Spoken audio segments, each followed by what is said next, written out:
ગીર સોમનાથના ઉનામાં થયેલ એસીબીની રેડનો મામલો ઉના અહેમદપુર માંડવી ચેકપોસ્ટે એસીબીએ રેડ કરી હતી। પોલીસ કર્મીઓ ચેકપોસ્ટ પર તોડ કરતા હોવાની બાતમી મળી હતી એસીબીને અને એ બાતમીના આધારે રેડ કરવામાં આવી હતી। ઉના પીઆઈ અને 6 પોલીસ કર્મચારીઓને એસીબીનું તેડું। એસીબીના નિયામક બીએલ દેસાઈએ નોટિસ ફટકારી છે।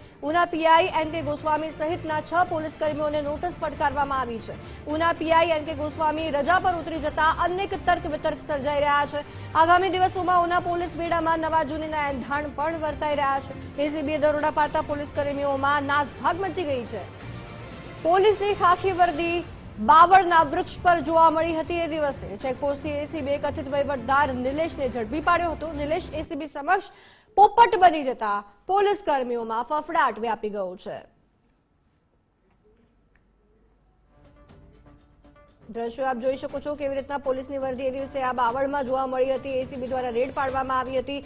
પોલીસ કર્મીઓ તોડ કરતા હોવાની બાતમી મળી હતી અને બાતમીના આધારે એસીબી દ્વારા રેડ પાડવામાં આવી હતી। દરમિયાન જે રીતના પોલીસ કર્મીઓ નાસી છૂટ્યા હતા અને આજે ખાખી વર્દી આવી રીતના બાવળમાં જોવા મળી હતી। ઉના પીઆઈ એનકે ગોસ્વામી રજા પર ઉતરી ગયા છે, જેના કારણે અનેક તર્ક વિતર્ક સર્જાઈ રહ્યા છે। કોના ખિસ્સામાં લાંચ છે, અમે ગ્રાફિક્સના માધ્યમથી આપને આ નામ બતાવી રહ્યા છે। પોલીસ કોન્સ્ટેબલ રમેશ, ઉદયસિંહ અને હિરેનભાઈને પણ નોટિસ ફટકારવામાં આવી છે। ઉનાના પીઆઈ સહિત કુલ 6 પોલીસ કર્મી છે કે